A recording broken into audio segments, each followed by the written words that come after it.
जोहार गे गाते को रायसेन ब्रह्म यूट्यूब चैनल पाहटा खन आपे सानाम को सगुन दारामेद पे तबना और तेज दो नेला गाते को दुमका रे चेल लेका संथाली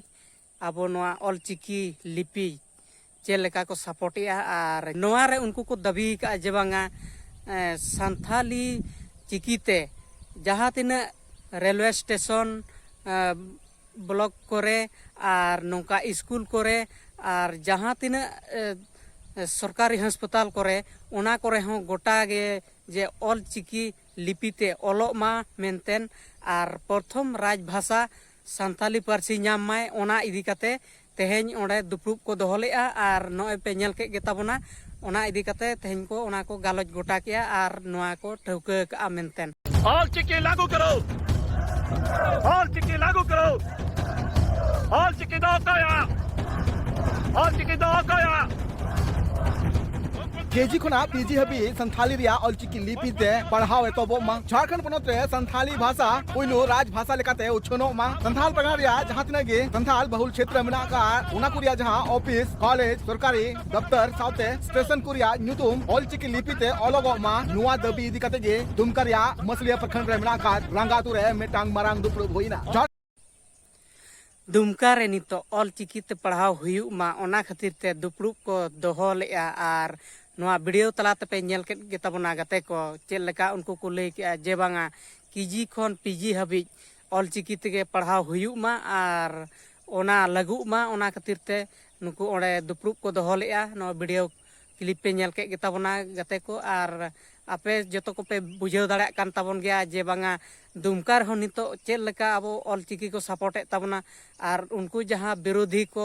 मेना को से बनु को नितो मा बाबो नेल नाम नै को मेनखान उनको ओका को चास रे नितो दो को हापी कना मेनखान दो उनको दो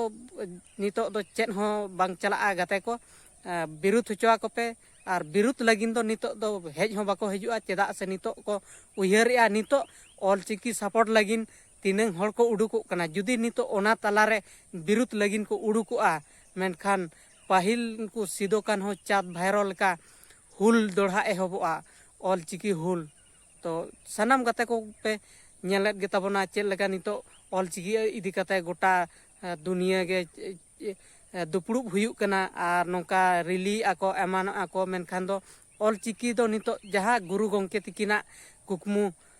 उयहर मिटंग तहे कान तकिना ओना नितो आबो तालारे जो गेले बिली होचोयाबो और आकिना कुकमु बो सरिया तो नोआ गे आबोआ मिटंग मारांग अधिकार कना तो सानाम को नेहर पे तबना तो आरहो मिटंग वीडियो टॉपिक अगु कतिन हेज कान तबना गाते को जहां दो मिटंग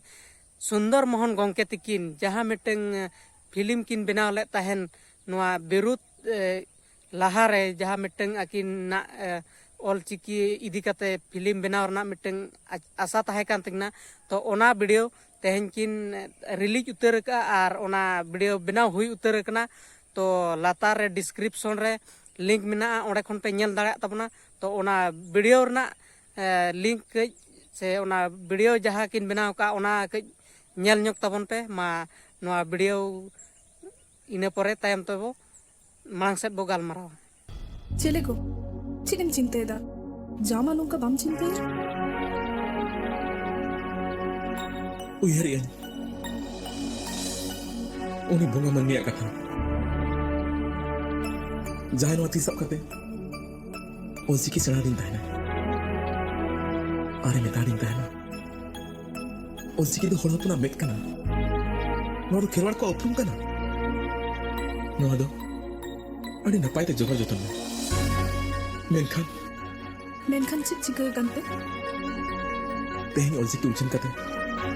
मी से शर्मा पूरा लेना जन्म आये दे नचार गिरे हो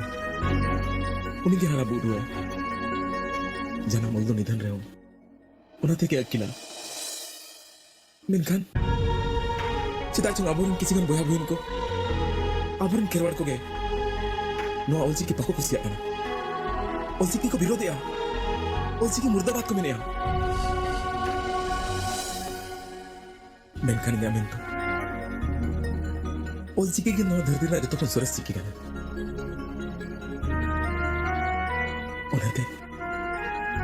अड़ी बतरन बुझे को पाछे गुरु गमके कुकमु भाई पुला आलम चिंताया बो जोतो नापायोआ ᱤᱧ ᱟᱢ ᱥᱟᱶᱨᱮ ᱢᱤᱱᱟᱹᱧᱟ ᱵᱟᱱᱟ ᱦᱚᱲ ᱢᱮᱥᱟ ᱠᱟᱛᱮ ᱪᱤᱠᱤᱞᱟᱝ ᱞᱟᱦᱟᱭᱟ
और नवा वीडियो रना टाइटल दो हुयुक कान तकिना हासुर पारसी चांदो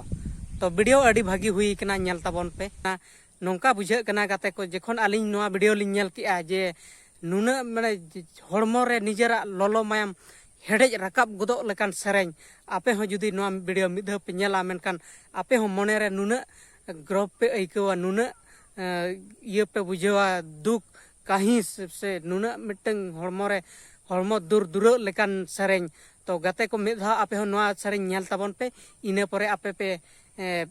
ठिका दाड़ा ताबना जे हासुर पारसी चांदो जहां सेरेñ मिटंग सुंदर मोहन गंके तकिन किन बनाव का तो तेहेñ गे रिलीज कना ओना दो तो डिस्क्रिप्शन रे लिंक मेना ओडे खन पे नेल दाड़ा ताबना मा एनखान कमेंट करते आपे ओपिनियन सदर ताबन पे जे गुरु गंके तकिन ना वीडियो जहां सुंदर मोहन गंके तकिन किन ओल का किन से किन बनाव का और नवा वीडियो रे चेत उनका ये पे बुझाव के तबना